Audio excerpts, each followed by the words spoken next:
करने वाले हैं, समय का सही इस्तेमाल, और वो भी आचार्य चाणक्य के नजरिए से। जी। हमारे पास समय का सदुपयोग चाणक्य नीति से कुछ अंश है, और हमारा मकसद है कि इन पुरानी बातों से आज की जिंदगी के लिए, खासकर जो लोग सीख रहे हैं, उनके लिए कुछ काम की बातें निकालें। बिल्कुल। ये समझे कि चाणक्य समय को इतना कीमती क्यों मानते थे और हम उसे बेहतर कैसे इस्तेमाल कर सकते हैं। और शुरू करने के लिए शायद चाणक्य का वो मशहूर कथन ही सबसे सही है, एक पल भी बेकार ना जाने दें, क्योंकि समय ही जीवन है। ये सुनने में जितना आसान लगता है, शायद उतना ही गहरा भी है, खासकर आज की दुनिया में जहां ध्यान भटकाने वाली इतनी चीजें हैं। तो यहीं से शुरू करते हैं। जब चाणक्य कहते हैं समय ही जीवन है, तो क्या ये बस कहने की बात है या इसके पीछे कोई वाकई गहरा फलसफा है? मतलब क्या है इसका असल में? देखिए, ये सिर्फ एक कहावत नहीं है, ये तो चाणक्य के पूरे दर्शन का, आप कह सकती हैं, निचोड़ है। जब वो समय को जीवन के बराबर रखती हैं, तो वो कई चीजों की तरफ इशारा कर रही होती हैं। पहली बात तो सीधी सी है, समय लिमिटेड है, ये लौट कर नहीं आता है। हाँ, ये तो है। हर पल जो गुजर गया वो हमेशा के लिए गया। तो समय गंवाना मतलब असल में अपनी जिंदगी का एक हिस्सा गंवाना है। दूसरी बात, हर पल में ना एक संभावना छुपी होती है। ये वो कच्चा माल है जिससे हम अपना भविष्य बनाते हैं। कुछ सीखने का मौका, कुछ बेहतर करने का अवसर, अपने लक्ष्य के पास जाने का जरिया। चाणक्य इसे शायद एक खाली कैनवस की तरह देखती थी, जिस पर हम अपने। ये बात तो है। तो चाणक्य की ये बात और भी काम की हो जाती है। ये याद दिलाती है कि सिर्फ लगे रहना काफी नहीं, जरूरी ये है कि हम अपना समय यानी अपनी जिंदगी लगा कहाँ रहे हैं। क्या वो उन चीजों में लग रहा है जो हमारे लिए मायने रखती हैं? और जो सीखने वाले हैं उनके लिए तो ये और भी अहम है। हर वो घंटा जो उन्होंने सीखने में लगाया, वो उनके भविष्य के लिए एक इन्वेस्टमेंट है। सही बात है। और हर वो घंटा जो यूं ही चला गया, वो एक ऐसा मौका है जो हमेशा के लिए खो गया। इसे हम अपॉर्चुनिटी कॉस्ट भी कह सकते हैं। समय कहीं और लगाया तो सीखने से हट गया। ये बहुत दिलचस्प नजरिया है। तो ये सिर्फ टाइम बचाने की बात नहीं है, बल्कि उसे सोच समझकर सही जगह इन्वेस्ट करने की बात है, जैसे हम पैसा इन्वेस्ट करते हैं। बिल्कुल। और इसी से जुड़ी एक और बात जिस पर स्रोत में काफी जोर है, वो है विद्यार्थी जीवन। जी हाँ। जिसे चाणक्य ने सपनों की नींव रखने का समय कहा है। ये बात कि आज की मेहनत कल का भविष्य बनाती है, सुनने में तो ठीक लगती है, पर चाणक्य के हिसाब से ये शुरू का दौर इतना फैसलाकुन क्यों है? इसमें ऐसी क्या खास बात है? चाणक्य का वो नींव वाला उदाहरण यहाँ बिल्कुल सटीक बैठता है। जैसे किसी बिल्डिंग की मजबूती उसकी नींव पर टिकी होती है, वैसे ही एक कामयाब जिंदगी की मजबूती विद्यार्थी जीवन में डाली गई आदतों, सीखे हुए ज्ञान पर निर्भर करती है। चाणक्य समझती थीं कि इस दौर में जो भी सीखा जाता है, जो आदतें बनती हैं, उनका असर बहुत लंबा रहता है। इसे आप कंपाउंडिंग इफेक्ट की तरह समझ सकते हैं। अच्छा, जैसे पैसों के मामले में होता है। वो आने वाले कल के ज्ञान का आधार बनता है। एक चीज दूसरी से जुड़ती है, एक स्किल दूसरे को बेहतर बनाती है। और इसी तरह इस उम्र में डाली गई अच्छी आदतें जैसे डिसिप्लिन, रेगुलरिटी, मेहनत, ये वक्त के साथ कई गुना ज्यादा फायदा देती हैं। और बुरी आदतें भी, वो भी कंपाउंड होती हैं, जो बाद में रुकावट बनती हैं। जो लोग गहरी समझ या वो आहा वाले पल ढूंढ रहे हो, उन्हें ये समझना होगा कि आज के छोटे छोटे लगातार किए गए काम भविष्य में कितने बड़े बदलाव ला सकते हैं। ये वो वक्त है जहां सिर्फ जानकारी नहीं मिलती, बल्कि सोचने का तरीका, प्रॉब्लम को देखने का नजरिया, जिंदगी को देखने का नजरिया, ये सब बनता है। इसीलिए चाणक्य इस स्टेज को इतना जरूरी मानती थी, क्योंकि यहाँ जो नींव पड़ गई, उसी पर आगे की इमारत खड़ी होगी। बाद में इसे बदलना बहुत मुश्किल होता है। ये कंपाउंडिंग वाली बात वाकई सोचने पर मजबूर करती है कि कैसे शुरू के छोटे छोटे कदम आगे चल के इतने बड़े नतीजे दे सकते हैं। और ये सिर्फ पढ़ाई तक ही नहीं है, बल्कि जीने के तरीके पर भी लागू होता है। बिल्कुल। तो ये सिद्धांत तो समझ आया, पर इसे रोज की जिंदगी में उतारें कैसे? खासकर आज जब ध्यान भटकाने वाली चीजें इतनी हैं। स्रोत में कुछ बड़े दिलचस्प जमीनी तरीके बताए हैं। बिल्कुल। और यहाँ दिलचस्प बात यह है कि चाणक्य के बताए तरीके सदियों पुराने हैं, पर आज की मुश्किलों का सीधा हल लगते हैं। हाँ, जैसे स्रोत में मुख्य रूप से 3 कदमों का जिक्र है। पहला है अपने दिन की योजना बनाना। ओके। यानी सुबह उठकर ये तय करना कि आज क्या करना है, क्या सीखना है, किन कामों को पहले करना है। आज की दुनिया में जहां इंफॉर्मेशन इतनी ज्यादा है और करने को हजार चीजें दिखती हैं, बिना प्लान के हमारा मन और समय दोनों भटक जाते हैं। योजना बनाने से ना एक साफ तस्वीर बन जाती है, एक इरादा बनता है। ये सिर्फ टाइम मैनेजमेंट नहीं है, ये दिमागी बोझ भी कम करता है। जब पता होता है कि क्या करना है तो फालतू चीजों पर एनर्जी वेस्ट नहीं होती। हाँ, ये तो है। बिना प्लान के दिन अक्सर बस गुजर जाता है, पता ही नहीं चलता। और दूसरा कदम क्या बताया गया है? दूसरा कदम है प्राथमिकता तय करना, खासकर ज्ञान और सीखने को मोबाइल या सोशल मीडिया जैसे भटकावों से ऊपर रखना। अच्छा, चाणक्य के टाइम में स्मार्टफोन नहीं थे, लेकिन भटकाव तो तब भी थे, शायद रूप अलग था। आज ये डिजिटल भटकाव हमारे सबसे कीमती रिसोर्स, हमारे ध्यान और समय पर कब्जा करने को तैयार बैठे हैं। चाणक्य का सिद्धांत आज भी उतना ही लागू होता है। आपको सोच समझकर चुनना होगा कि आप अपना समय कहाँ लगा रहे हैं।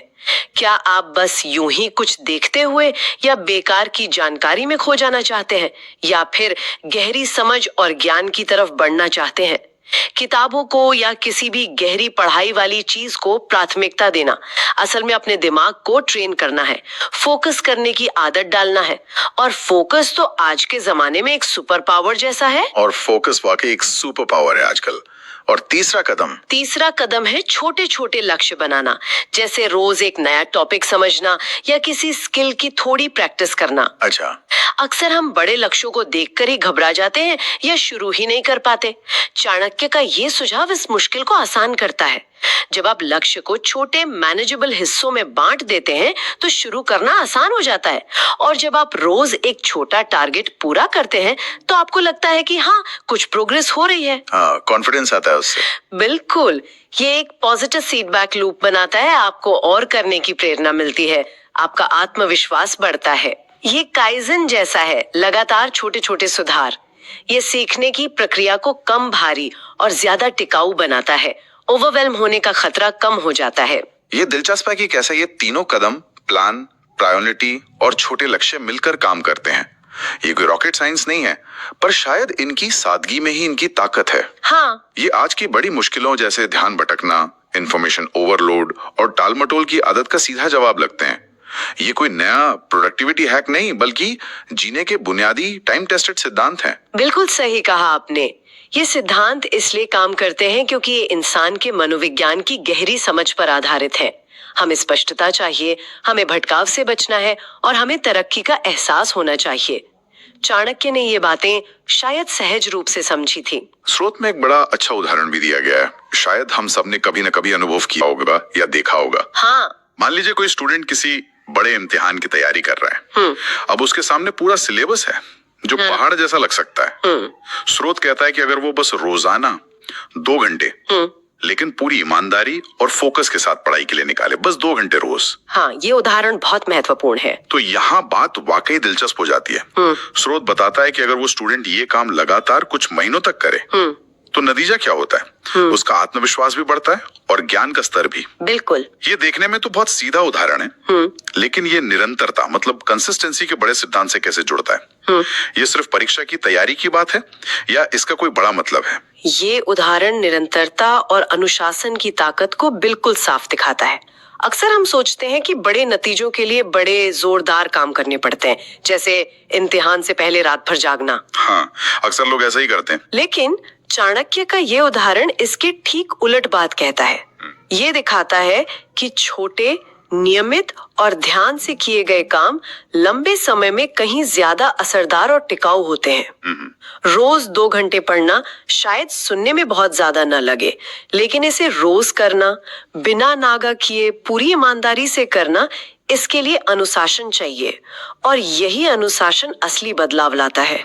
अगर हम इसे बड़ी तस्वीर से जोड़ें तो ये सिद्धांत सिर्फ इम्तिहानों तक ही नहीं है, ये जिंदगी के हर उस एरिया में लागू होता है जहां आप कुछ अच्छा हासिल करना चाहते हैं। जैसे चाहे वो कोई नई जबान सीखना हो, कोई म्यूजिक इंस्ट्रूमेंट सीखना हो, अपनी सेहत सुधारनी हो, कोई आर्ट सीखनी हो या अपने काम में महारत हासिल करनी हो। अच्छा, निरंतरता काम क्यों करती है?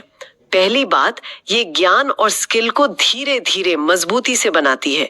वही कंपाउंडिंग वाली बात, हर दिन का काम पिछले दिन के काम पर जुड़ता जाता है।